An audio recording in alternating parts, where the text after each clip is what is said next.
Et salut tout le monde, bienvenue, bonjour à tous, j'espère que vous m'entendez bien. On est parti aujourd'hui pour un nouvel épisode de 1 heure avec. Et cette fois-ci, si vous l'avez vu sur les réseaux sociaux, on sera avec Néo. Et je vois qu'il y a déjà du monde là qui sont sur le chat. Bonjour à vous, bienvenue, installez-vous confortablement.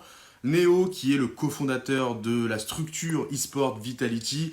Mais il a fait bien plus de choses que ça, j'ai pas envie de le limiter à ça. Donc on va l'accueillir dans un instant. Je vous rappelle rapidement le concept et le format, pourquoi j'ai lancé cette émission. Le but, c'est de s'intéresser à l'homme qui se cache derrière l'artiste ou justement l'entrepreneur, comme pour Néo par exemple qu'on reçoit dans quelques instants. Et donc, on va s'intéresser vraiment à lui personnellement parce que c'est vrai qu'il a quand même eu pas mal l'occasion de déjà évoquer pas mal de choses par rapport à sa carrière, etc. On reviendra certaines fois sur certains sujets qui concernent Vitality ou même justement sa carrière, mais on va surtout s'intéresser à l'homme, comment il a vécu tout ça. Je l'invite de suite, mesdames et messieurs.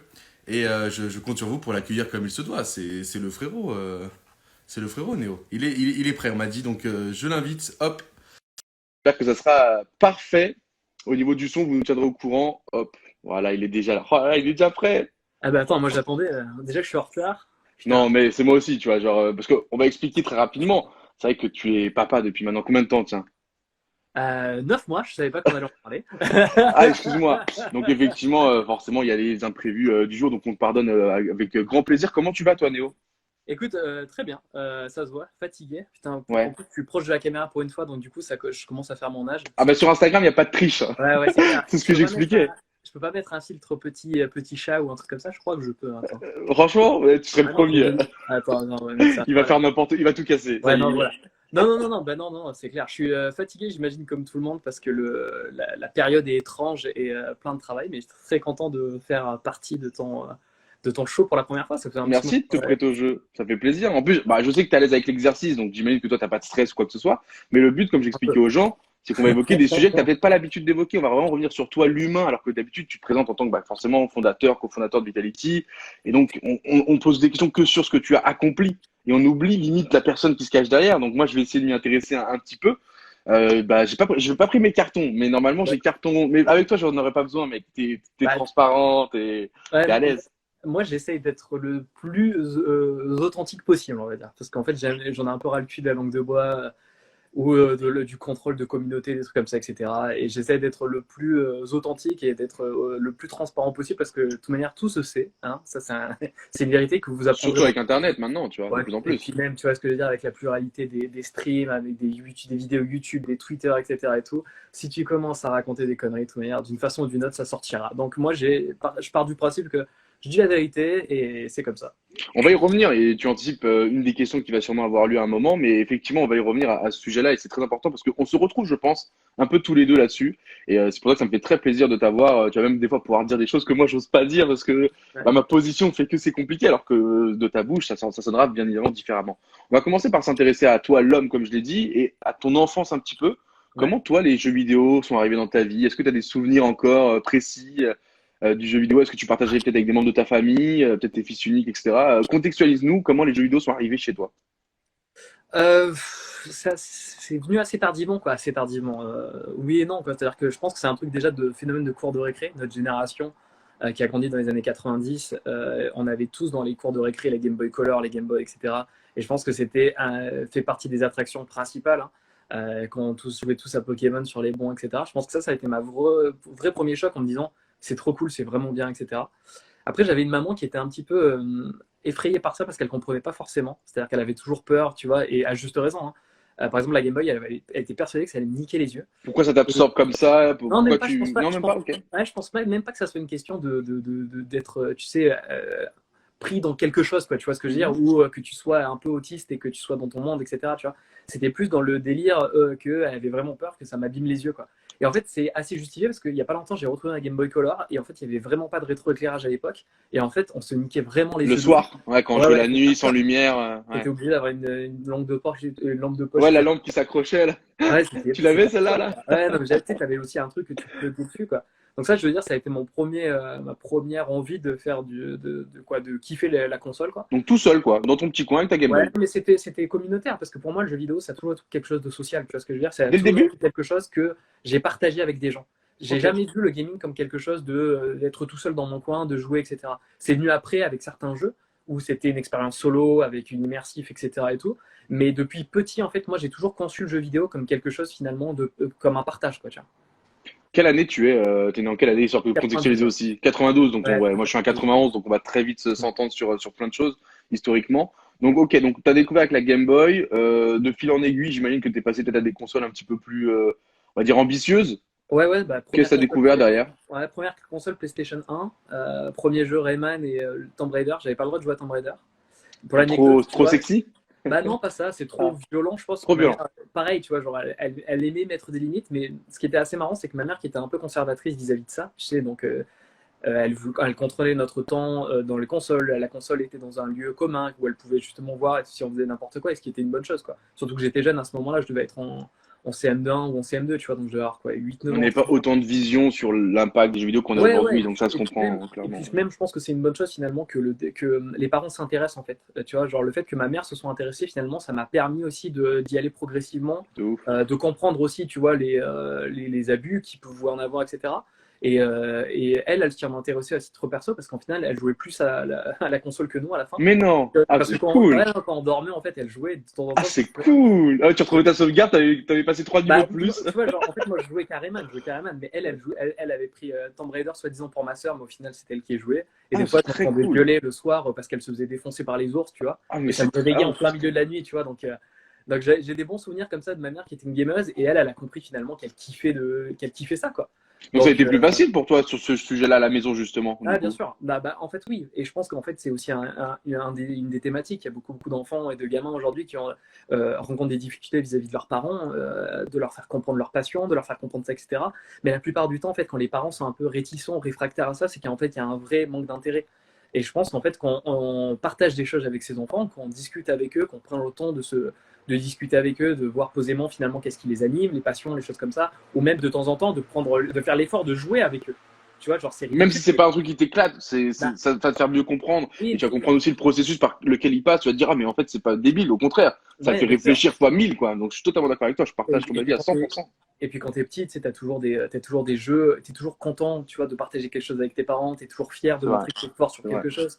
Et c'est sûr que ton daron, tu vas pas le faire jouer à Fortnite au clavier-souris. Mais tu vois, il y a toujours des jeux à marron ou FIFA, t'appuies sur croix, tu peux être devant le but, quoi. Tu vois, c'est la beauté de certains jeux qui sont très Oui, casual, quoi. t'échanges le rapport de force. À la maison, c'est papa qui décide. Sur le jeu vidéo, bah, c'est toi qui donne les conseils, Ouais, quoi. Donc, c'est une c'est belle bien. façon aussi Je suis d'accord. de partager, tu vois. Et je pense que ça va Mm. être aussi de plus en plus le cas, quoi. Les générations qui arrivent, là, surtout les générations qui sont nées avec le digital, elles ont une avance considérable face à la génération d'au-dessus qui, elle, a une vraie fracture, quoi. Tu vois, genre, c'est. On aura d'autres problèmes, j'ai envie de Ouais. dire, hein, avec nos petits. Donc, ils Donc, doivent au moins, essayer de faire. celui-là, on sera un peu sensibilisé. Je te rejoins de fou.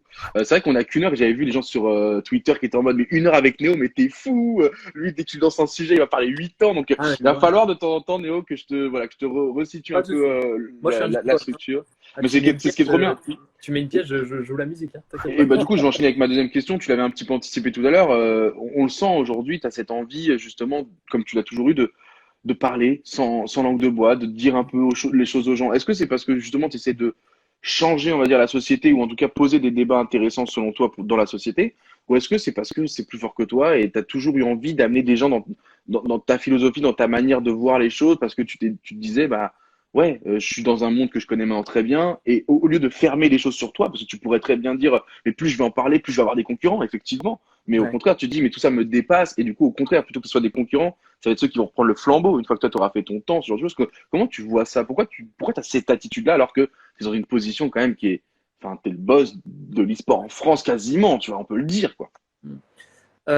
Pourquoi j'ai ce postulat-là? Parce que, en fait, je pense que si on lègue pas les choses, s'il n'y a pas de partage, etc. et tout, bah, tout va crever, quoi. Et en fait, moi, je l'ai vécu en fait déjà à mon époque et l'époque que tu as connue aussi. C'est que on avait les premiers professionnels, genre dans les années 2000, 2005, 2006, etc. Ils se barraient de la scène et ils retournaient entre guillemets à des activités un peu plus conventionnelles, on va dire, ou Mm. traditionnelles. Et il n'y avait pas de legs, en fait, il n'y avait pas d'héritage. Et à chaque fois, l'e-sport est obligé de se Recrée, reconstruire. quoi. Ouais, je suis d'accord. Exactement. Je suis Il va d'accord. falloir à chaque fois qu'il y ait des nouvelles structures, que tu vois ce que je veux dire, les vieux, Tu les répètes les vétérans, mêmes sujets. Ouais, exactement, ils bien n'avaient pas sûr. envie d'être coach parce que ça les faisait chier d'être coach, ou ils n'avaient pas envie d'être manager. Il n'y avait pas vraiment en fait de compréhension finalement de ces positions qui sont essentielles, quoi. Et moi, je pars du principe qu'au contraire, c'est une vocation. Moi, j'ai une vraie vocation. Moi, j'ai toujours aimé manager, gérer les humains, les hommes, une boîte maintenant, etc. C'est toujours quelque chose qui est vraiment, c'est tu l'as ou tu l'as pas. Parce qu'il y a plein de gens qui pèteraient des plombs. Les problématiques qu'on a des fois face aux joueurs, c'est inimaginable, tellement que des fois, ils sont débiles. Non, mais je vois ce que tu veux dire, ou tu manques de maturité face à certains sujets, bien sûr, bien sûr.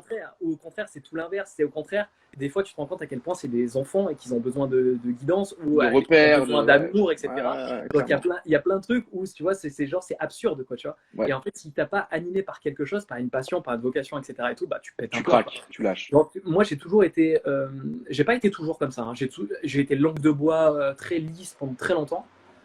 Parce que j'avais envie d'être pro, parce que j'avais envie de refléter une image un peu plus traditionnelle, de choses que je voyais dans les médias, tu vois, des mecs qui m'inspiraient, que je voyais qui étaient très dans le contrôle de com, etc. Et tout. Et puis avec les C'était quoi le années, déclic? Ouais, le déclic qui est arrivé. Ouais. c'est l'expérience, c'est le fait que tu vois, je m'en fous un peu maintenant, et je vais être franc avec toi, je m'en fous un peu de ce que pensent les gens de moi.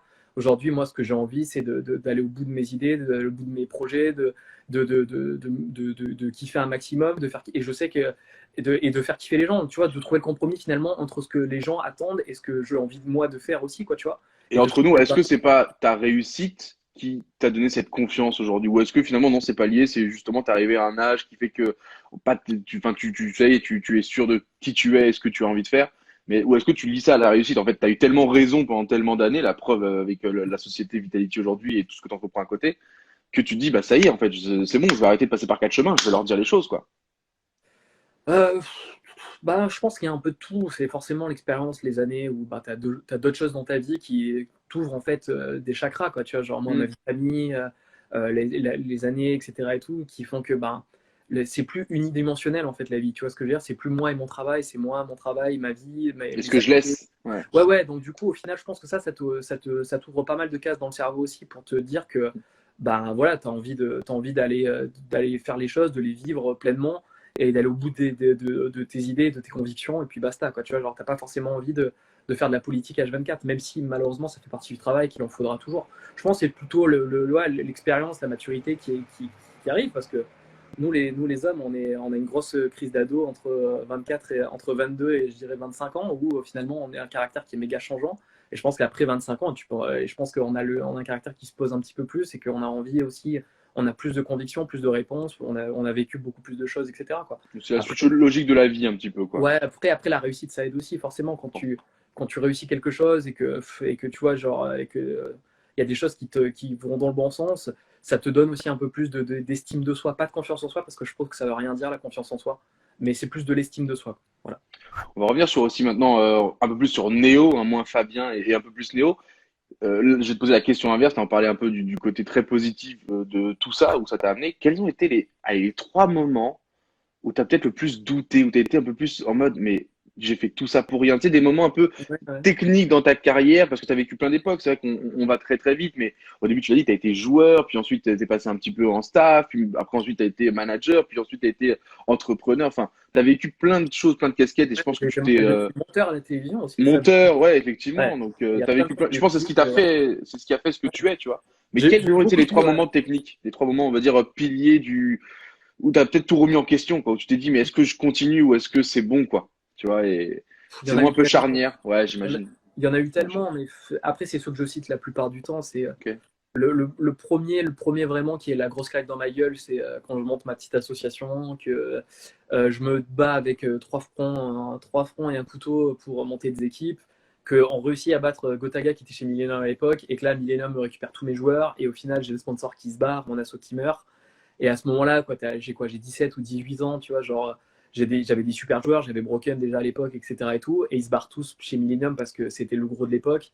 Et du coup, bah, c'est clair que ouais, ça te fait mal, ça te fait mal à l'ego, ça te fait mal à la gueule parce qu'ils se barrent tous sans toi, tu vois. Donc limite, tu te dis, ok, bah, en fait, en gros, c'est genre, les mecs soit veulent pas de moi ou au-delà de ça, bah, ils te ruinent un projet, quoi. Donc ça a été un gros élément déclencheur, mais le problème, c'est que moi, je suis un revanchard, quoi. C'est-à-dire que je vais Ça pleurer t'a servi de, ouais. ouais, mais moi, en fait, je chiale généralement une grosse journée. Vraiment, une grosse journée où je suis hyper binaire comme mec. Je suis vraiment noir ou blanc, quoi. Donc pendant une journée, je vais être en mode c'est fini, terminé, ma vie est finie, je vais chialer toutes les larmes de mon corps, etc. Et tout. Et après le lendemain, je suis tellement plein d'ego et d'envie, tu vois ce que je veux dire, et que je ne peux pas me laisser. En fait, pour moi, l'abandon, c'est pas une solution, quoi. Donc le lendemain, en fait, j'y retourne, quoi. Et tu vois, alors pareil, le truc de Millennium, le lendemain, je me dis, ok, bah, pas de souci, ils m'ont baisé, mais je les baiserai. Et au final, bah, je les ai baisés. Mais, C'est pas moi qui l'ai dit. Hein. mais tu vois, mais ça a mis du temps, hein, ça a mis Ouais, 3 je ans, comprends. ça a mis 2-3 ans, etc. Et tout. Il fallait recommencer petit, faire plein de choses, etc. Mais ça a été un gros coup dans la gueule, quoi.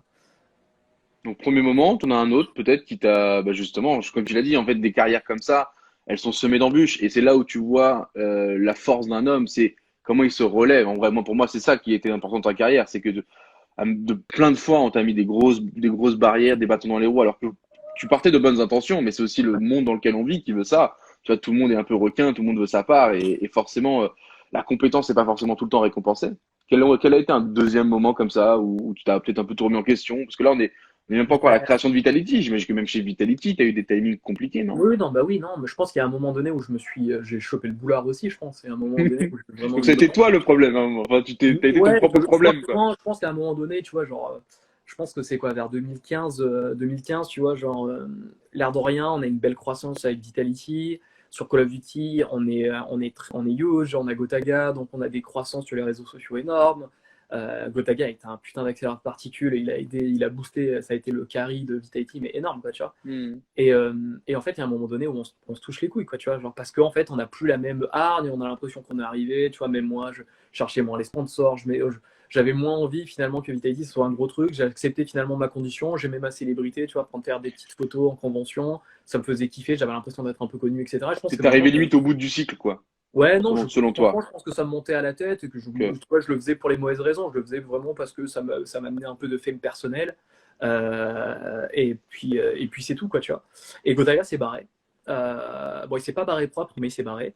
On peut en Et en fait, parler ou c'est pas oui, encore non, non, c'était à digéré? l'époque, en fait, il avait envie de jouer avec son petit frère. Il y avait Millennium, Ok. encore une fois, en face, qui avait des moyens, qui avait d'autres joueurs, qui avait fait plein de trucs, Avec etc. le recul, tu comprends peut-être Oui, non, je le comprends. le choix de tenter Oui, non, ailleurs, non, quoi, tu vois ce que je veux dire. ça c'est certain. Après la manière dont il l'a fait, ça, bon, ça Ça me regarde que vous, ouais. je vais toujours mis dans la gueule, hein. Vous allez voir Hmm. des FAQ ou des vidéos, je vais toujours charger là-dedans parce qu'il a fait ça sale, tu vois.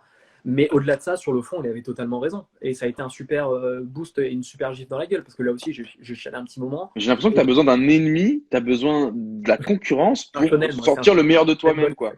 Mais c'est ça, Ouais, hein. ouais, mais en fait, la concurrence, c'est ça. Et ça, les gens, ils comprennent pas, tu vois. C'est genre, je pense que avoir des mecs qui te poussent vers le haut, ou même, tu vois ce que je veux dire, de temps en temps, qui te remettent les pieds sur terre, ça a du bon, quoi, tu vois.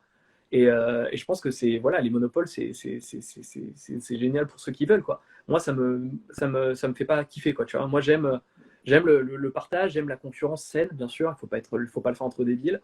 Mais je pense que les bonnes rivalités, ça a beaucoup, beaucoup, beaucoup de valeur, quoi. Ça a beaucoup de valeur sur un point de storytelling, ça a beaucoup de valeur sur la motivation et pour avoir des repères.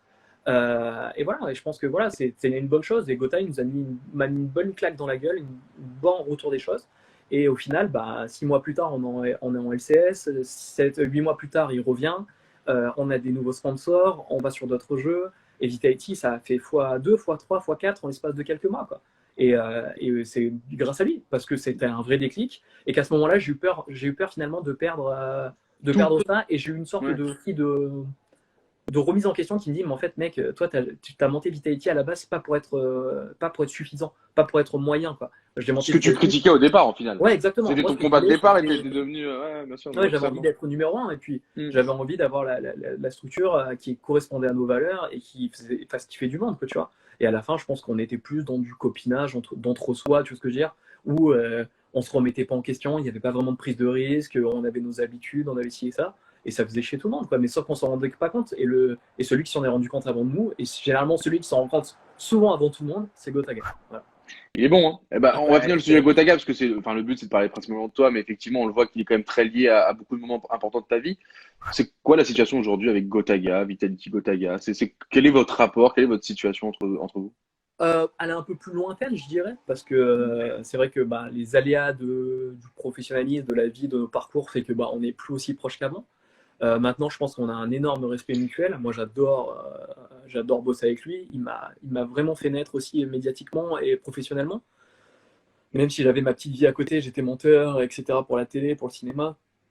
Dans l'e-sport aujourd'hui, si vraiment j'ai eu la possibilité de faire autant de choses, c'est parce qu'il y a quelqu'un aussi qui m'a mis en lumière et c'est lui. Donc moi, je serais éternellement reconnaissant parce que je sors de sa couille gauche. Hein, on va être vulgaire, mais c'est le cas. Donc moi, j'ai un profond respect pour lui, beaucoup d'admiration parce que c'est quelqu'un qui a toujours senti les choses. Mais ce que je dis souvent de Gotaga, c'est qu'il est indémodable. Et c'est vrai, c'est depuis qu'il est, depuis qu'il est sur Twitch, depuis qu'il est sur YouTube, le mec a toujours senti les coups, s'est toujours remis en question. Il a pris des virages des fois à 180 degrés inattendus où il était à 200 viewers, 300 viewers et il est remonté à 15 000 pour taper des 100K. Et puis il va retomber à 12 et puis tu sais qu'il va refaire un 80 derrière. Et c'est un mec voilà, qui a compris que voilà, le travail, la vie, les tendances, c'est des montagnes russes. Il faut savoir s'accrocher et que voilà, pour moi, c'est une vraie source d'inspiration. C'est un mec que je respecte énormément. Je pense qu'en plus, c'est un ami. Maintenant, c'est vrai que je suis tellement aujourd'hui dans des responsabilités, dans des problématiques aussi d'entrepreneur avec beaucoup d'employés, parce que aujourd'hui, j'ai 45 employés sur Paris. J'en ai plus avec les joueurs. Merci. Avec les joueurs, j'ai à peu près 100 personnes à gérer. J'ai une vie de famille à gérer. Tu as des locaux, parce qu'on va en parler de VIve aussi, ouais. Mais bon, voilà. Non, aujourd'hui, c'est plus difficile, quoi. C'est plus difficile d'être aussi proche de lui. C'est vrai que des fois, ça me manque, hein, des fois, d'aller sur TeamSpeak, de parler avec eux, ou même de participer à des trucs. Tu vois, genre le Gotaga Tour, j'aurais aimé venir à des étapes, j'ai pas eu l'occasion. Il y a plein de choses voilà, que ça me manque, et j'espère qu'on aura l'occasion d'avoir une relation un peu plus proche les prochains mois, prochaines années, parce que c'est quelqu'un qui compte beaucoup pour moi et que j'admire beaucoup. J'espère qu'il entendra le message. Mais voilà, on va se refocaliser beaucoup plus sur toi. On va revenir, tu l'as dit, à quel moment tu t'es dit que ta place. Alors, j'ai pas envie de la limiter à ça, mais que ta place, c'était d'être un homme de l'ombre. Enfin, c'est pas méchant, c'est pas péjoratif ce que je dis, mais t'as eu un gros moment où tu as voulu être joueur. En plus, je crois que c'est une question qui revenait. D'ailleurs, posez vos questions dans le chat, on va récupérer quelques-unes. C'était une question de Hugo qui disait j'ai une question pour Néo. Est-ce que de base, il aurait aimé être joueur? Moi, te connaissant, il y a eu un moment où c'était ta volonté. Mais à quel moment tu t'es dit je range les crampons parce qu'il y a mieux. Enfin, et pourquoi? Parce que je vais te laisser répondre plutôt à ça. Et derrière, ma place est plutôt là-bas et la preuve, tu as eu raison parce que ce que tu as accompli à côté est plus important que. Même si tu avais gagné 3 coupes, enfin, en vrai de vrai, ce que tu es en train de faire, c'est tellement plus important. Enfin, je trouve. C'est gentil. Écoute, en fait, en gros, je pense que comme tout le monde, on voit un petit peu. Tu sais, c'est comme au foot, c'est rare les mecs qui se disent je veux être défenseur ou gardien, tu vois. Genre, tout le monde va être par défaut. Non, mais tu vas te dire, quand tu n'as pas de compréhension du jeu, etc., après, tu as une appétence naturelle qui fait que dès que tu vas un peu jouer au ballon, tu vas te rendre compte que naturellement, tu vas un peu plus défendre. Mais ce qui fait kiffer les gens, c'est être le numéro 9, quoi, tu vois, parce que c'est être Ronaldo, un 7 ou un 9. Personne ne veut jouer gardien, tu vois, c'est con à dire, mais c'est la vérité, quoi. Et je pense que comme tous les gamins ou n'importe qui de mon âge, quand j'étais petit, moi, l'e-sport, pour moi, c'était synonyme de joueur, quoi. Il fallait être joueur pour faire de l'e-sport. J'avais pas de compréhension qu'il y avait un milieu associatif, qu'il y avait un tissu associatif, qu'il y avait de l'entreprise, qu'il y avait des organisateurs d'événements, qu'il y avait tout un écosystème, qu'il y avait des réalisateurs, des casteurs, plein de choses. C'était très peu développé aussi pour ta défense à cette époque-là. Ça existait, mais bon. Mais tu vois, genre, il y avait un vrai manque de curiosité et parce que tu es toujours aussi attiré par la lumière. On est tous des papillons, hein, dès qu'il y a une lumière, tu as envie d'y aller, quoi. Donc j'ai commencé en tant que joueur sur un jeu sur lequel j'avais un niveau correct qui était Gears of War. J'étais pas extraordinaire, mais j'ai toujours été un très bon leader et un très bon coéquipier. Du coup, je compensais le fait que j'étais assez moyen sur le jeu avec d'autres qualités, quoi. Donc j'ai fait quasiment. Ils sont pas visibles en plus. Non. Après, tu le ressens dans le jeu, mais tu vois, c'est pareil. C'est comme les joueurs flamboyants qui se font trash talk H24 parce qu'ils n'ont pas les stats. Mais tu te rends compte qu'en fait, dans le cœur du jeu, c'est les mecs qui sont importants, effectivement. J'ai un peu roulé à ma bosse, mais franchement, j'étais éclaté au sol, on va pas se mentir. J'étais obligé de jouer genre 2 fois plus que les autres pour avoir le niveau d'un mec qui sortait du taf et qui jouait 2 heures, quoi, tu vois. C'est dur de se le dire, tu vois. Comment tu as fait pour faire ce travail-là, tu vois. En fait, je l'ai réalisé en LAN, quoi. Je fais une LAN où franchement, je joue très très bien. J'ai overperformé, j'ai surperformé. Tu sais, il y a des moments dans ta vie où tu le sens, tu touches quelque chose, et tu as dû le faire sur LoL, hein, ça t'est arrivé, où tu fais n'importe quoi, ça passe. Tu vois, c'est un état de grâce. C'est écrit pour toi, quoi. Ouais, non, mais tu vois, t'as un état de grâce. Et moi, ça m'est arrivé sur un événement où j'ai trop bien joué. Vraiment, genre. Et j'étais moyen, mais là, ce jour-là, c'était genre tout me réussissait, quoi. Je prenais une décision, t'es sûr que les mecs, ils me tournaient le dos à ce moment-là. Genre, vraiment, j'avais de la chatte dans tous les sens du terme. Et en fait, je fais vraiment, tout le monde commence vraiment à dire putain, il est fort, il cède pas la pression, premier événement, etc. Et tout. C'était même une première année en tant que joueur. Et je suis sorti de la LAN où d'un coup j'avais repris de la valeur auprès de tout le monde me faisait plein d'éloges et tout. Et moi, dans ma tête, j'avais pris zéro plaisir, quoi, vraiment. Mais par contre, ce que j'avais kiffé, c'était les semaines avant la LAN où on passait des heures à strater sur la map, booker les trucs chiants, tu vois, genre booker les avions, les hôtels, trouver l'hôtel qui était cool, gérer le planning, réveiller les gars, le petit-déj, etc. En fait, tout ce qui était l'organisationnel et vraiment la gestion de l'humain, j'avais surkiffé. Tu t'es Alors que découvert sur le terrain, quoi. ouais, j'avais 16 ans, quoi. Ok. Et alors Putain. que le sentiment de pression, tu vois ce que je veux dire, l'adrénaline de la victoire et l'adrénaline aussi de la défaite, l'émotion de la défaite et tout, bah, ça m'avait tellement miné, parce que je suis quelqu'un de très émotif, je me suis rendu compte que en fait, j'allais tellement mourir par mes émotions et que j'allais tellement pas, il me fallait des années pour les contrôler, que finalement, j'allais me rendre malheureux, en fait. Et tout de suite, j'ai compris que c'était pas fait pour moi. Parce que j'avais justement ces émotions qui étaient trop brutales et trop difficiles à capter. Et que si je faisais ça, j'allais me mettre dans une situation de stress permanente et Je vois. j'allais pas jamais me libérer ou prendre du plaisir. Et alors que j'avais du plaisir ailleurs et j'avais du plaisir finalement à comprendre ça parce que j'avais compris très vite que la gestion d'émotions, c'était la clé en fait finalement de l'e-sport. Totalement. Mais bah là, je te rejoins. Mais putain, t'as eu des vraies réflexions très tôt, quoi. Quand on Ouais, ouais, t'écoute, mais là, en on fait, se rend compte tu que. l'as pas à ce moment-là, en fait, c'est plus d'instinct. Ok. Je suis un très, j'ai toujours été très instinctif et j'avais pas ce recul-là. Maintenant, bien sûr que j'analyse un peu les choses et j'arrive à mettre des mots sur tout ça, Ah, mais, moi, je te euh, rejoins totalement, hein. mais J'ai c'est l'impression que tu pas un racontes ma choix. carrière, quoi. Donc, Ouais. ça se voit que tes paroles en tête sentent le vécu, quoi. Tu vois, ça, Ouais, au non. moins, on pourra pas en douter. Bon, autre question, et je vous rappelle sur le chat, vous pouvez commencer à poser des questions qui vous intéressent. On va aussi parler maintenant un peu plus de Vitality. Forcément, c'est ton bébé. Quelles ont été on en parlait un peu tout à l'heure, mais les réelles raisons de la création de Vitality? Parce que tu as été du coup le fondateur, cofondateur, je crois. Tu peux même nous expliquer, peut-être pour ceux que ça intéresse, comment tu as constitué Vitality au départ, avant que ça prenne cette ampleur-là, pour peut-être les futurs qui essayent de monter leur structure, qui nous écouteront. Mais de quoi est partie cette Euh, envie? Bah, l'envie, c'est que en fait, on était tellement fort avec Gotaga, qui était tellement un boost communautaire, qu'à chaque fois qu'on allait dans une structure, au final, on se rendait compte, pardon, qu'on apportait plus à la structure que eux Que ils nous l'inverse. apportaient. Ouais. Et en plus, on arrivait dans des structures qui étaient un peu vieillissantes, qui étaient issues de la scène associative, qui étaient du PC, qui étaient un peu finalement, Old school, quoi. ouais, qui nous Ouais. convenaient pas tellement parce qu'il fallait se plier à des choses sur lesquelles on n'avait pas forcément envie. Et en plus, on sentait qu'on avait beaucoup plus de valeur qu'on essayait de nous faire croire. Tu vois, il y avait une sorte de malhonnêteté aussi en nous disant, oui, mais attendez, on vous fait ça. Mais en fait, on se rendait compte que derrière, C'était simple. il Ouais, y avait plein de choses qui se débloquaient grâce à nous, quoi. Du coup, exactement. un jour, on s'est dit, en fait, ces mecs-là, on n'a pas besoin d'eux, donc venez, on monte notre propre truc, quoi. Et on a monté notre chose, notre équipe. Mais on l'a monté à une époque aussi où c'était beaucoup plus facile. Parce qu'il y Il y avait avait un de la marché, place. Ouais, il y avait beaucoup de place. Et surtout, ouais. c'était pas un marché qui était à X millions avec une structuration et de levée de fonds. C'est vrai, c'est vrai, Aujourd'hui, c'est vrai. monter une équipe e-sport, c'est très difficile. On peut monter une équipe e-sport pour avoir d'autres projets, mais aujourd'hui, pour monter une équipe e-sport top niveau ou à vocation d'être top international, aujourd'hui, on va pas se mentir, si Faut des t'es pas millions, quoi. baqué, ouais, t'es pas baqué Ouais. par un mec qui est milliardaire ou t'as pas des millions en banque, c'est très ou trop C'est bien de le difficile. rappeler. C'est bien Ouais. de le rappeler. Non, mais après, il y a des exceptions. Il va y avoir des choses qui vont se monter, etc. Il y a toujours des exceptions à la règle. Mais globalement, là, c'est quand même très compliqué pour du top. Maintenant, le tissu amateur, semi-pro, il y a beaucoup de choses à développer. Aujourd'hui, moi, j'encourage plein de gens à se lancer dans ça parce que c'est mortel. Et puis surtout, par exemple, on le voit, c'est que nous, aujourd'hui, quand on va chercher un Ziwo, on le rachète à AA, il a une valeur. Derrière, avec le rachat de Ziwo sur CSGO, ça permet à AA de faire un split entier de LFL grâce à cet argent-là. Donc au final, il y a aussi pas mal de leviers de monétisation pour aussi faire grossir et créer ça, quoi. Et des gens aujourd'hui qui ont une vraie appétence pour le scouting, la détection de talents, peuvent aujourd'hui, malgré l'absence de sponsor et juste avec de la connaissance pure du jeu, créer une structure, se lancer là-dedans, trouver des petites pépites, les vendre. Par contre, à miser un peu sur la valeur des contrats parce qu'il n'y aura pas que des gentils, hein. Nous, généralement, on joue le jeu et même très généralement, on joue le jeu et on paye les buyouts. On essaye justement d'avoir un vrai partage avec les équipes un peu semi-pro amateurs. Mais il n'y a pas que des gentils. Donc, verrouillez vos contrats. Mais ça, je pense que ça a une vraie valeur et qu'il y a plein de gens qui peuvent se lancer là-dedans Il y a un et marché, grossir quoi. grâce à ça. Ouais. Bah oui, Ouais. aujourd'hui, il y a plein de jeunes pépites qui sont sur le marché, qui n'ont pas forcément le temps, l'encadrement, etc. Et je pense que c'est ça aussi le truc un peu excitant de l'amateur semi-pro, quoi.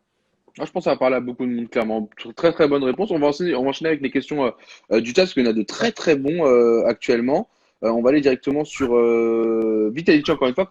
Comment tu vois Vitality dans 10 ans? Alors même si j'imagine que déjà tu le voyais peut-être pas ici il y a 10 ans, donc toujours très compliqué, mais comment tu vois Vitality dans 10 ans? C'est une question de Heaven. Et aujourd'hui, le fait que Vitality soit dans le monde de l'e-sport, cela bloque-t-il des partenariats ou d'autres projets avec d'autres marques qui s'associent à l'e-sport, qui associent pardon l'e-sport à quelque chose de pas sérieux ou d'enfantin? Est-ce que c'est encore le cas, ces a priori qu'il y avait, alors que maintenant on voit qu'il y a eu quand même beaucoup d'événements, beaucoup de choses qui ont peut-être plus donné du crédit à ce milieu-là? Donc, deux questions. Comment tu vas Vitality dans 10 ans? Et est-ce qu'aujourd'hui, quand tu côtoies des groupes, des gens, tu as encore cette sensation d'être incompris?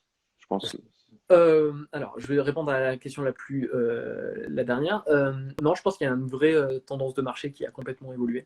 Je pense qu'aujourd'hui, l'e-sport arrive à une phase de maturité où il y a des équipes qui se structurent et qui délivrent. Qu'est-ce que j'entends par délivre? C'est-à-dire que pendant très longtemps, l'e-sport a été une vaste blague dans le sens où dès qu'on entend parler d'e-sport, on nous parle d'audience, on nous parle de chiffres de marché, etc. Et tout. Et la plupart de ces chiffres sont bidons. Parce qu'en fait, aujourd'hui, c'est difficile de vraiment comprendre en fait, combien il y a de personnes qui jouent en e-sport. Pareil, quand on compare finalement les audiences des finales League of Legends sur certaines mesures, où on compare ça à de la NBA, etc. Et tout, tu vois, il y avait plein de choses qui nous décrédibilisaient vachement. Et c'était vachement une industrie de chiffres, mais un peu bullshit, quoi. Et au-delà de ça, c'est-à-dire que quand tu allais chercher le partenaire, l'équipe qui avait survendu ce truc-là n'avait pas la capacité, parce qu'il n'y avait pas les moyens financiers et humains pour répondre en fait en face, quoi, tu vois. Quand une marque met de l'argent, forcément, Elle veut un rendement, quoi. elle Enfin, va oui, avoir elle veut se retrouver. un retour sur investissement, quoi, tu Bien vois. sûr, bien sûr. C'est la base des partenariats, de tout ce que tu fais. D'un climat de Alors, confiance, oui, oui, bien et sûr. la base malheureusement du capitalisme, c'est la vie, on ne peut rien y Mm. faire, quoi, tu vois. Donc aujourd'hui, il y avait beaucoup de promesses et pas beaucoup d'exécution ou d'application, j'ai envie de dire. Et maintenant, en fait, tu le ressens qu'il y a beaucoup de professionnalisme, beaucoup d'équipes qui se sont structurées dans le bon sens, que ce soit avec des commerciaux, avec des account managers, avec plein de postes qui étaient complètement inexistants et et qui étaient par contre présents depuis maintenant 50 ou 100 ans dans certains clubs de sport, tu vois, qui eux, c'est structuré. Donc on a juste répliqué et calqué finalement ce qui se passait dans les clubs Totalement. traditionnels. Totalement. Et aujourd'hui, je pense que voilà, les sponsors sont rassurés, le voient en fait. Tu vois, nous aujourd'hui, quand tu vois qu'un Adidas, C'est ouf. c'est là Renault, non mais Renault, c'est c'est là fou. depuis 2 ans. Tu vois, C'est fou. et que c'est là pour durer, tu vois. Donc tu te dis, tu as des grosses marques, des gros groupes français ou internationaux qui misent sur une équipe, qui en sont contents et qui continuent finalement de Qui développer ça. reste et qui re-signe et qui re-signe. Ça, le vrai Non, c'est élément ça, qui montre votre travail, c'est que ça re-signe, quoi. ça c'est le plus important. C'est-à-dire que De ouf.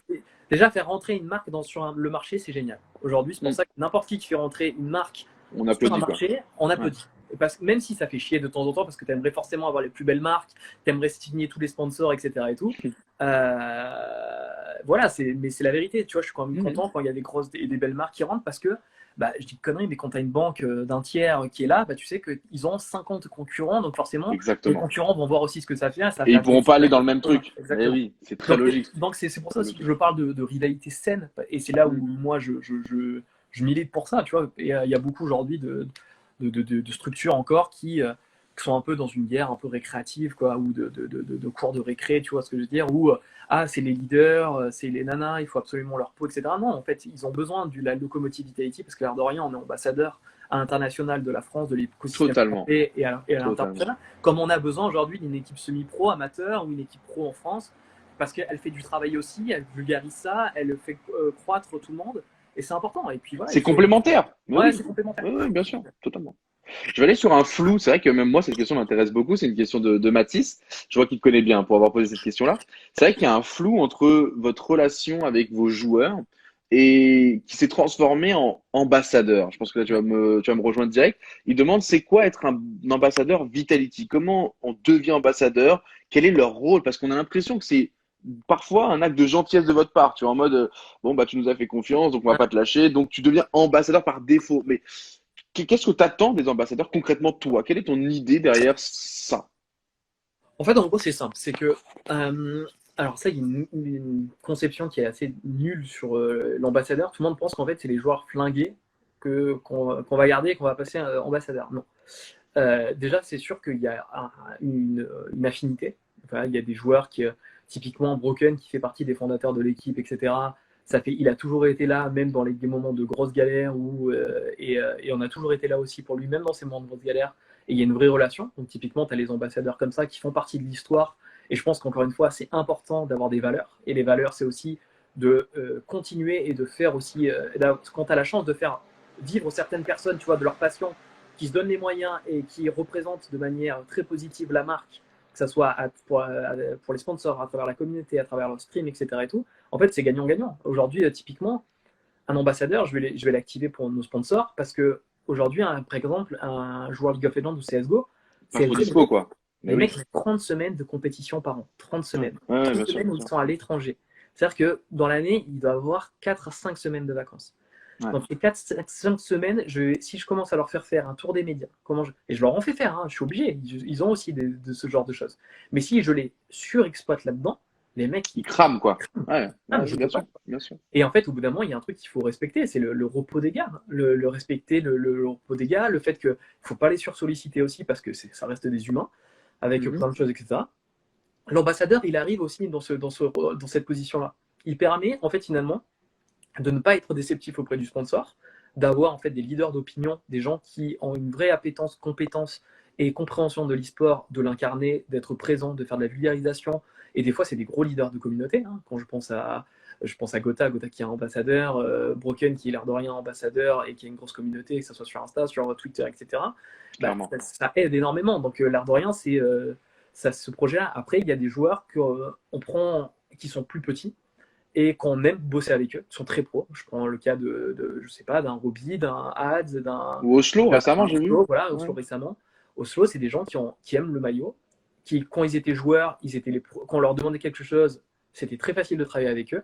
Et du coup, au lieu de les lâcher dans la nature et que les mecs finalement se retrouvent dans des situations précaires, parce que c'est du jour au lendemain, tu te retrouves sans revenus, tu te retrouves sans plus rien, parce qu'au final, c'est un peu ça, c'est la beauté et la cruauté de l'e-sport.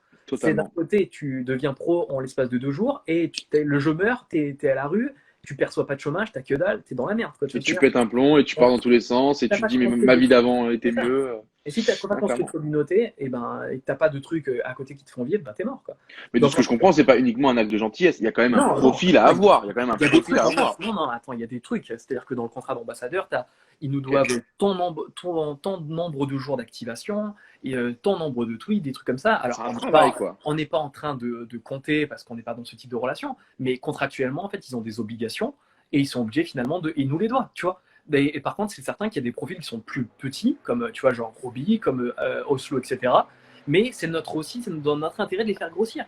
Parce qu'on est demain, avec du travail commun, de l'envie, etc., et c'est ce qu'ils ont, et ben peut-être ça deviendra les futurs Shroud, les futurs Gotaga, etc., on n'en sait rien, dans l'entertainment, dans d'autres choses comme ça, et on est content qu'ils aient des valeurs communes et qu'on ait commencé une histoire ensemble. Donc tu vois, c'est pas non plus, on n'est pas la SPA, quoi. Mais il y a aussi ce côté aussi, on est reconnaissant, quoi, tu vois. Et moi, ça me fait, à la fois, je trouve ça important, quoi. C'est de garder ce côté un petit peu. Il y a des mecs qui nous ont apporté, on peut voir ce qu'ils nous ont apporté, et ils nous ont été loyaux. Et je pense qu'il faut avoir des valeurs communes et savoir redonner aussi un peu. Je pense que tu viens de briser un flou, je pense, et que ça serve justement d'explication à tous ceux qui doutent encore de cette partie-là de Vitality qui c'est vrai, qui n'était pas claire. Faut être honnête. C'était dur à comprendre, ou alors fallait vraiment peut-être suivre de manière assidue pour avoir ces informations-là. Donc merci encore pour ton honnêteté. On va aller sur totalement un autre sujet, mais un sujet que j'imagine en peu de temps on va très peu pouvoir évoquer parce que c'est un sujet qui va te passionner, je pense.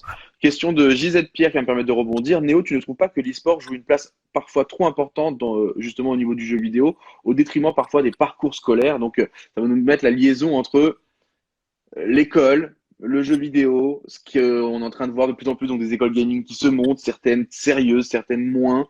Ton positionnement par rapport à tout ça, je sais qu'en plus de ça, vous avez des liaisons avec certains campus, etc. Explique-nous. Plus maintenant, ok. Bah, explique-nous justement ton avis concret là-dessus, sachant qu'en plus, tu as pu te faire un avis de travailler parce que tu as vu ça de tes propres yeux, quoi. Moi, je pense qu'en fait, aujourd'hui, c'est simple. On est dans une discipline qui a 20 ans. Tout au plus, quoi. Les joueurs sont très jeunes, etc. Et en fait, on a les mêmes problématiques que dans le sport. En fait, on a l'impression que c'est quelque chose qui est spécifique en fait à l'e-sport, mais en fait, c'est quelque chose qui existe aussi dans le sport. C'est-à-dire que certains snowboarders, certains footballeurs, etc. et tout, ou peut-être pas moins le football parce que c'est quand même plus développé, mais certains sports en fait où tu as un vrai décrochage scolaire et que des fois tu as des opportunités de carrière ou des choix de vie qui font que les mecs sont pas forcément assidus, et la déscolarisation c'est un vrai sujet aussi de sport de manière générale, quoi. Donc ça, on ne déroge pas, hein, dans l'e-sport, c'est la problématique aussi. Mais c'est un angle d'attaque pour ceux qui veulent décrier le milieu, quoi. Ils attaquent par ça, alors qu'en vrai, comme tu l'as dit, c'est commun à plein d'autres C'est passions. commun. Non, c'est commun le Ouais. décrochage scolaire, la déscolarisation, c'est des points, c'est des constantes, on va dire, et des problématiques communes quoi, avec le sport trad. Maintenant, on n'a pas forcément les moyens aujourd'hui ou la structure entre guillemets d'un club pro, quoi. C'est-à-dire, par exemple, typiquement, bah, on n'a pas de centre de formation, on n'a pas de sport-études, ça ne fait pas partie encore des grands axes de développement, ça va l'être très Vous avez rapidement. essayé, vous, d'ailleurs, justement. Pas tellement. Ok, Non, non, là, le but, c'est que ça va faire partie des gros axes de développement pour Vitality d'ici 1 ou 2 ans. d'accord. D'avoir notre propre académie, parce que l'objectif numéro 1, c'est forcément le diplôme, et le numéro 2, c'est de devenir professionnel. Et ça, il faut le mettre dans cet ordre-là, et jamais l'inverse. Et je pense que c'est ça la priorité. Et je pense que voilà, après, les dérivés avec les écoles gaming, etc., t'en as qui sont post-bac, qui sont plus des business schools, qui sont très fiables, mais qui vont t'apprendre des métiers, entre guillemets, du digital et des métiers autour du jeu vidéo et de l'e-sport. Ça va jamais t'apprendre. Aujourd'hui, si une école a une promesse de se dire tu vas devenir pro et tu vas devenir un joueur e-sport, Faut fuir. c'est 99,9% c'est de la merde. Quoi. Ouais. 99. Il peut y avoir une exception. Et je conserve ce truc de se dire qu'il y a peut-être une exception parce que je ne connais pas suffisamment ce secteur-là. Tout le marché, quoi. Mais quasiment la plupart, c'est très très compliqué. Par contre, encadrer quelqu'un pour du management, pour du community management, pour du business, du digital, etc. Il y a des écoles qui sont qui ont une appétence particulière pour le gaming et l'e-sport et qui sont très bien. Maintenant, c'est de l'enseignement post-bac.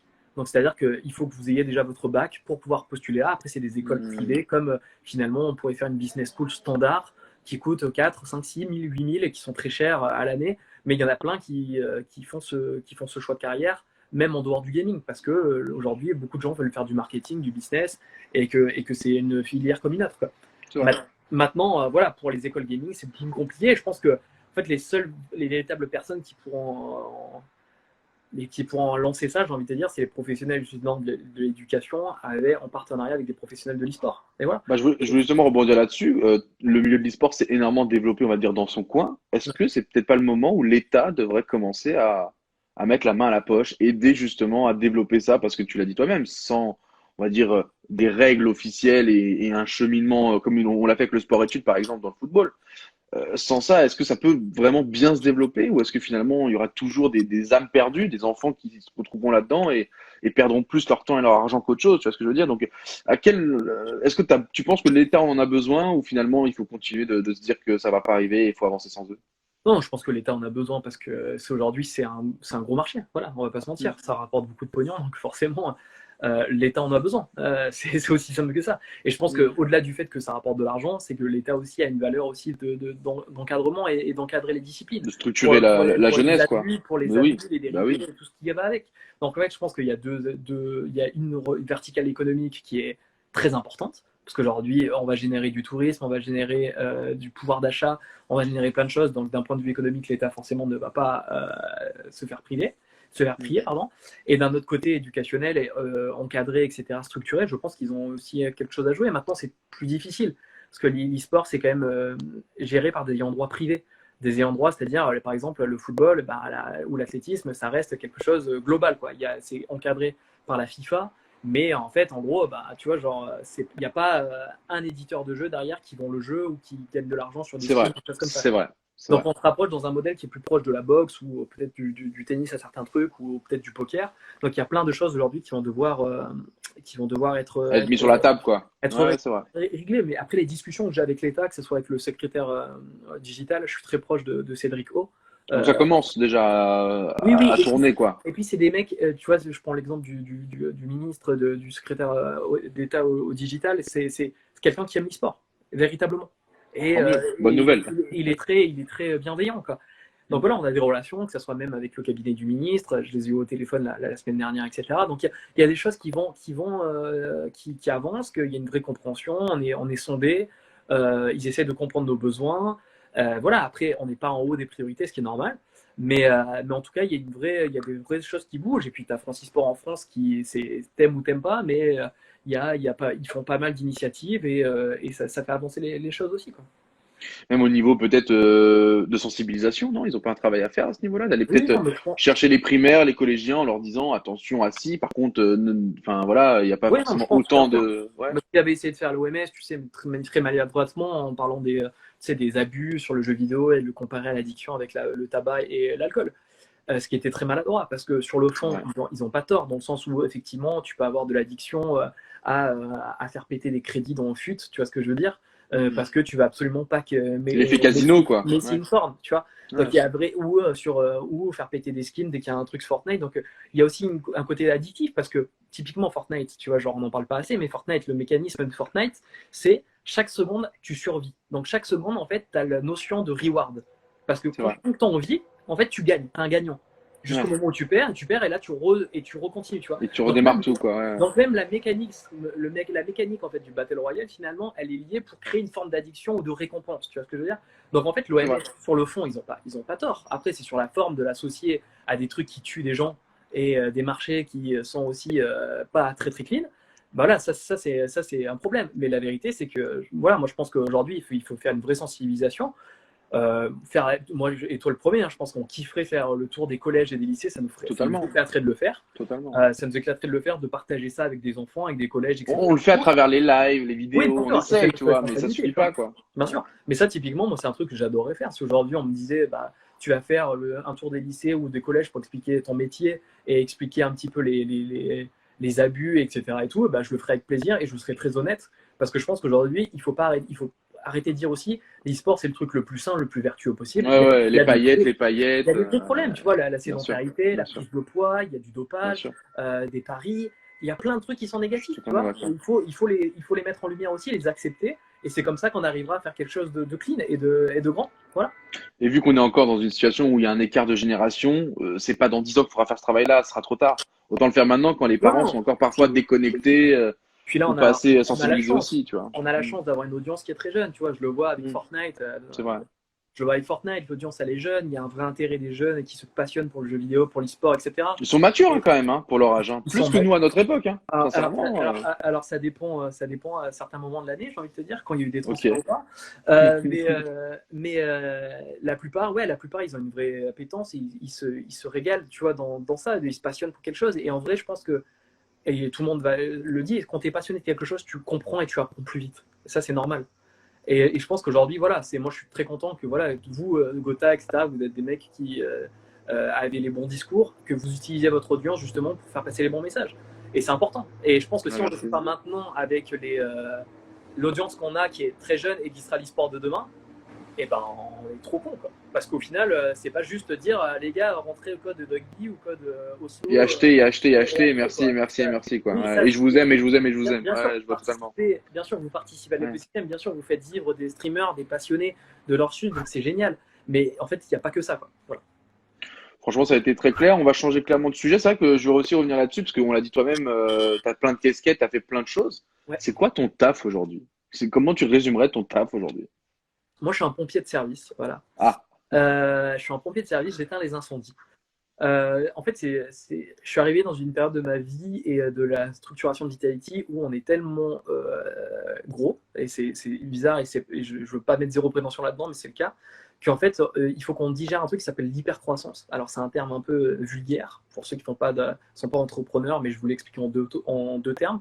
C'est-à-dire qu'en fait, on est passé de 4 à être en slip sur Slack, entre slip sur TeamSpeak et Skype, à 41 dans 1000 m² sur Paris, tu vois. Et donc, en fait, imagine que tu ne gères pas du tout une boîte à 4 en slip, comme tu gérais une boîte avec 41 où il faut que les équipes se parlent entre elles, que les gens soient, etc. Donc, en fait, finalement, c'est difficile pour nous, on est dans une phase où c'est difficile de digérer ça, tu vois, parce qu'il faut qu'on apprenne ça, c'est tout nouveau, on est autodidacte comme la plupart des gens. Donc, en fait, on apprend plein de choses sur l'entrepreneuriat tous les jours. C'est passionnant, sincèrement. Mais c'est aussi beaucoup de techniques de management, de techniques d'encadrement. Moi, aujourd'hui, j'essaye au quotidien plus d'apporter en fait une dimension stratégique. C'est-à-dire qu'aujourd'hui, j'essaye de trouver les choses qu'il faudrait faire sur la marque, sur l'e-sport, sur l'événement, sur l'événementiel, tu vois, sur le lieu physique. Par exemple, Vive, tu vois, c'est mon initiative. Il y a plein de choses comme ça qui font que, voilà, moi, mon objectif, c'est de faire un peu grossir la marque essayer de gagner davantage de fans, parce que ça c'est notre objectif. Voilà, on vise aussi de gagner de plus en plus de supporters, et c'est important pour nous, voilà, de créer un lien avec eux, et un lien fort, et surtout de leur montrer aussi des choses en échange, quoi, parce que quelqu'un qui nous aime aujourd'hui, bah, il faut qu'on lui retourne cet amour, et c'est important. Et donc voilà, donc c'est un petit peu, moi je suis un peu sur la supervision, on va dire, globale de la stratégie de tout, on va dire. Bon, moi, c'est plus clair. J'aurais peut-être dû poser cette question-là au début, mais voilà, au moins, vous avez déjà fait une idée sur l'homme avant de comprendre ce qu'il gère aujourd'hui. Mais comme je t'ai dit, de toute façon, ça se trouve, dans 6 mois, ton taf sera déjà différent. Enfin, Mais ça j'ai change tous l'impression que les tu jours, évolues hein. tout le temps, quoi. Tu évolues tout le temps. Je vais gérer la TV. Dans 3 jours, je vais gérer une urgence sur CSGO. Dans 3 jours, je vais faire un retour Ouais, voilà. aussi. C'est Donc, comme en fait, ça. c'est vrai aujourd'hui, mais Ouais, dans une semaine, c'est peut-être plus vrai, quoi. Donc, exactement. C'est mon métier, il change tout le temps, tu vois. Mais c'est génial. c'est passionnant. J'ai l'impression que t'aimes pas la routine. De toute façon, tu serais pas lancé là-dedans si t'avais Non, envie d'avoir un bureau et. je me lasse très vite. Je me lasse très vite. Donc généralement, et puis je suis pas quelqu'un, quand j'ai un projet qui fonctionne, j'ai du mal à célébrer mes succès. C'est-à-dire que par exemple, quand on va gagner un truc, je vais être en mode ah ouais, mais on rejoue dans une semaine, tu vois. Et Je c'est me assez reconnais de chiant. ouf. C'est un peu chiant, tu vois, parce que des fois, j'aimerais juste me poser et me dire putain, on vient de Je faire suis le un truc boss. de Je suis ouf. le boss. Ouais, tu vois, genre j'aimerais trop Tu me dire pètes le putain, on vient de faire un champagne. truc de Je suis ouf. le boss. Et en fait, c'est ça aussi qui est un peu dur dans l'e-sport, c'est que bah, typiquement, tu vois, sur CS, on gagne Epicenter Moscou en décembre dernier. En Bama aussi Sport, personne ne les avait battus, on les gagne en finale. Et puis un mois après, bah, ou 3 semaines après, bah, tu es de retour en compétition, et si tu perds, bah, tu es la plus grosse merde, quoi, tu vois. Ouais. Alors que 2 semaines avant, tu es la meilleure équipe du tournoi, peut-être une des meilleures équipes du monde. Et c'est ça qui est très difficile avec l'e-sport. Tu vois, Rocket League, pareil, tu es champion du monde. 4 mois après, tu as un autre championnat du monde. Tu as été champion du monde 4 mois. Quoi. Donc je pense que l'e-sport nous a aussi matrixé un petit peu, toi, moi, tout le monde, à ne pas trop s'attacher en fait, à nos succès Ouais, immédiats. Tu vois. exactement. À Parce se qu'on dire, est bon, bah, directement là, remis dans le bain, quoi. dans 4 mois, je Ouais. suis dans la même merde. Quoi. Il va falloir que je regagne. Quoi. C'est très vrai. Putain, encore une fois, mais ça se voit qu'on a vécu la même période et on a eu des réflexions très similaires alors qu'on était à distance, toi et moi. Donc, je trouve ça super cool. Je me dis que putain, je me suis pas creusé le crâne pour rien. Il y en a d'autres qui le faisaient aussi. C'est cool. C'est bien de se sentir compris, quoi. J'enchaîne. Il va nous rester 2 questions parce que bah, c'est le concept, 1 heure avec. On va pas déroger à la règle, même si bah, si vous trouvez que c'est trop bien et passionnant ce discours-là, dites-nous. On en refera peut-être avec Néo avec grand plaisir. 2 questions. Il y en a une qui était un peu intéressante et qu'on n'a pas du tout évoquée. Est-ce que tu considères qu'une équipe médicale dans l'e-sport pourrait être aussi nécessaire et efficace que dans une équipe de sportifs traditionnels? Peut-être pas pour les mêmes raisons, bien évidemment, parce qu'ils vont peut-être pas venir masser le genou, quoi. Mais est-ce que selon toi, c'est un axe qu'il faut développer de plus en plus? C'est essentiel pour moi. C'est Ok. essentiel. Il faut le faire. Ça va prendre du temps, ça coûte très cher. Donc aujourd'hui, ça ne sera pas les priorités des clubs, ce qui est normal, parce que c'est très, très cher, etc. Mais sur du long terme, en fait, on le voit, ça n'a que des bénéfices. Et il faut créer une vraie éducation aussi là-dedans et une sensibilisation des athlètes, surtout sur la nutrition, l'exercice physique. Parce qu'aujourd'hui, tu vois, genre, nous, on n'a pas été éduqués à ça. Quoi.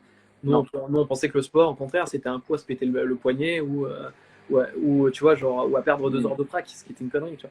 Donc je pense que non, Totalement. c'est essentiel, mais ça passera malheureusement par la génération d'en dessous, quoi. C'est-à-dire celle qui a 12-13 ans aujourd'hui, qui fera partie de nos académies et qui va bénéficier de ça. Et par contre, Et qui sera mieux encadré, on l'espère. ouais, par contre, cette génération-là, la génération qui a 12 ans, 11 ans, 13 ans, tu vois, alors, qui nous regarde actuellement, je pense que ça sera peut-être celle qui nous fera que la France sera le pays le plus dominant. Je suis totalement d'accord. Et je rebondis bah, sur sûrement la dernière question parce qu'il nous reste quasiment 5 minutes. Ouais. Qu'est-ce que tu dirais à cette nouvelle génération? Là, si tu avais 5 minutes pour lui parler, qu'est-ce que tu leur dirais? Moi, ce que je leur dirais, c'est faites attention à vos modèles, faites attention à vos exemples, parce qu'aujourd'hui, sur Internet, il y a un peu de tout et rien. Et on est un peu aussi à une ère où le troll a trop de place. Voilà. Et que ce soit Twitter, sur les clashs, sur les trucs comme ça, etc. Et il faut faire, à mon avis, très attention à ça. Parce qu'aujourd'hui, en fait, si vous êtes vraiment passionné, que vous aimez l'e-sport, que vous aimez le gaming, que vous voulez en faire un métier, déjà sachez qu'Internet a une mémoire. C'est-à-dire que tout ce que vous postez même maintenant, ça peut sortir contre vous tôt ou tard. Parce qu'il n'y a pas que des gens qui vous veulent du bien, parce que tout ça, ça existe et ça va demeurer. Donc faites attention à comment vous utilisez vos réseaux sociaux.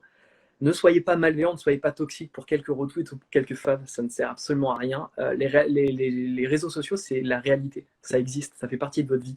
C'est pas on éteint un Twitter et ça disparaît. Ça fait partie de votre quotidien, vous le voyez, vous vous levez, vous regardez vos téléphones, etc. Donc faites très attention à cet usage-là et sélectionnez bien les personnes qui sont autour de vous. Parce qu'en fait, en vrai, il n'y a qu'une seule vérité. La vérité, c'est que c'est la sienne, déjà, la première, et que si on est bienveillant, généralement, on récolte souvent de la bienveillance. Voilà. Bah écoute, mon cher Néo, je pense qu'on va finir cet entretien, ce petit moment de discussion sur ça. Je te remercie énormément d'avoir joué le jeu une fois de plus. J'avoue qu'une heure, c'était peut-être très court, hein. Je rejoins les gens qui nous ont dit ça sur les réseaux, mais au plaisir de te revoir une seconde fois. Et je pense que même si je te récupère dans 6 mois, tu auras tellement d'autres choses à nous offrir que C'est, c'est tant mieux. j'en ferai des livres et des séries, t'inquiète pas. Bah, j'espère. Bah, ça, j'espère.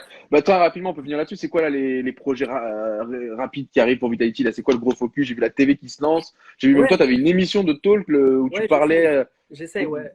Bah, en fait, forcément, avec le confinement, c'est un peu relou parce qu'on avait Vive qui est 1000 m² en plein cœur de Paris. Vous êtes le bienvenu d'ailleurs. C'est Une cybercafé. boutique, tu peux jouer. Enfin, Voilà, c'est un exactement. concept, quoi. C'est tout un Ouais, c'est concept. clair. Moi, je voulais un cybercafé, faire revivre le système de cybercafé, mais le rendre un peu plus familial, lumineux, etc. Donc, vous êtes les bienvenus. Donne l'adresse si tu veux, à- hein, pour après le confinement. Ouais, 102 boulevard Sébastopol, voilà. Après le À confinement, Paris. voilà. Mais ça, on le fera tous quand on sera libéré de la quarantaine. Donc voilà, donc ça c'était l'objectif. Maintenant, c'est vrai qu'avec le confinement, on peut plus le faire vivre ce lieu malheureusement. Donc on s'est lancé un petit peu sur cette TV. L'objectif de la TV, c'est pas de créer une TV traditionnelle, pas de concurrencer un Solari qui font ça depuis des années et qui le font merveilleusement bien. C'est plus de faire des concepts qui nous plaisent, avoir une proximité avec nos fans, etc. Donc voilà, si vous êtes curieux, vous êtes les bienvenus. Moi, j'ai une petite émission où j'essaie de parler un peu d'e-sport, j'essaie de coacher 2-3 personnes aussi de temps en temps qui ont des difficultés, euh, sur leur carrière, sur leur choix, etc. Et tout. Voilà, c'est plus un moment de partage qu'autre chose et on se prend pas vraiment la tête. C'est plutôt bon enfant. Ouais, c'est votre endroit où vous éclatez, quoi. J'ai l'impression. Ouais, on est un laboratoire. Après, moi, Ouais. le gros projet, j'en parlerai. Ouais. Et j'ai passé plein de messages à Gotaga, mais il y a le Stade de France j'ai- Moi, je pas osé poser la question. il y a le Stade de France, voilà, je suis en train de l'écrire Waouh. et le but c'est de le présenter au patron et qu'il me valide ça. Mais je suis en train d'écrire. Le patron du Stade de France, hein. Parce que le Non, patron non, de le Vitality, patron du Stade de c'est. France m'a déjà dit oui. Le patron, c'est Ah! non, Ah, oui, pardon. Ah, le vrai patron. le Pardon. patron du Stade de France m'a Le déjà vrai dit oui. patron, Il, ouais. il adore l'idée, il adore le programme. Maintenant, il faut que Gotha valide. Et voilà. Ok. Putain, c'est fou. Bah, merci pour la petite info parce que je suis pas sûr que tu l'aies sorti ailleurs, ça, mais Je l'ai sorti dans mon talk, mais c'est passé inaperçu. Donc c'est noté. Bah, c'est noté. Je te remercie encore une fois, Néo, d'avoir pris le temps. On arrive sur la fin de l'heure, ça va couper sur Instagram, hein. C'est terrible, mais c'est comme ça. Je te fais des gros bisous. Bonne De même. continuation. On suit et puis on se retrouvera sur des événements ou même sur des talks ou des émissions avec grand plaisir ou même in-game peut-être. Peut-être in-game. Tu sais, si tu me vois T'as le le temps. un jour, on verra. Ouais. C'est que le reste va bien. C'est vrai, je pense bien. Je te Ça fais des marche. bisous. À Ça très marche. bientôt, Néo. Merci, Merci encore. Ça Merci à marche. toi.